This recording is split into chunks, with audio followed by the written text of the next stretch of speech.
CBSE board के result में जो मार्क्स आते हैं वो ग्रेड्स की फॉर्म में आते हैं, A1, B1, C1 ऐसे करके। उनका मतलब क्या होता है, उसके लिए सीबीएसई ने अभी एक नोटिफिकेशन जारी किया है। इसको एक्चुअली कहते हैं रिलेटिव ग्रेडिंग। इसका मतलब क्या होता है वो समझाते हैं। वो कह रहे हैं कि हम जो है बाउंड नहीं करते ग्रेडिंग, क्योंकि 90 से 100 के बीच में जो आएगा उसको A1 मिलेगा, 81 से 90 के बीच में आएगा A2 मिलेगा, ऐसा नहीं है। ये फिक्स्ड ग्रेडिंग होती है जो यूज़ नहीं करते, हम करते हैं रिलेटिव ग्रेडिंग। वो क्या होता है, जितने भी टोटल बच्चे किसी पर्टिकुलर सब्जेक्ट में अपियर करते हैं उसको 8 इक्वल पार्ट्स में डिवाइड किया जाता है उन सब बच्चों को।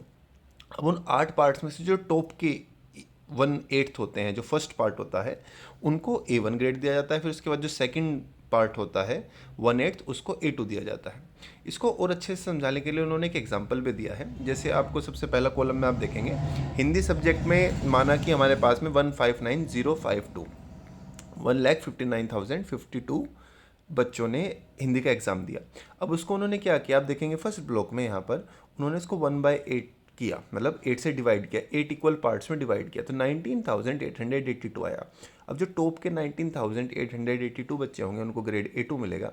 उसके बाद नेक्स्ट वाले जो 19,882 बच्चे होंगे उनको A2 मिलेगा, और इसी तरह से प्रोसीड होगा। अब इससे फ़र्क क्या पड़ता है कि अगर क्वेश्चन पेपर बहुत आसान था, सभी के मार्क्स बहुत अच्छे आए, तो आपके 90 से ज़्यादा मार्क्स आने के बाद भी आप देखेंगे कि ग्रेड A2 या B1 है।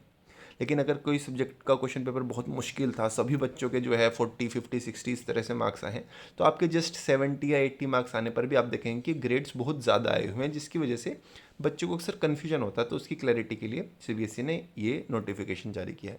इसके रिगार्डिंग और कुछ पूछना चाहे तो आप कमेंट बॉक्स में पूछ सकते हैं।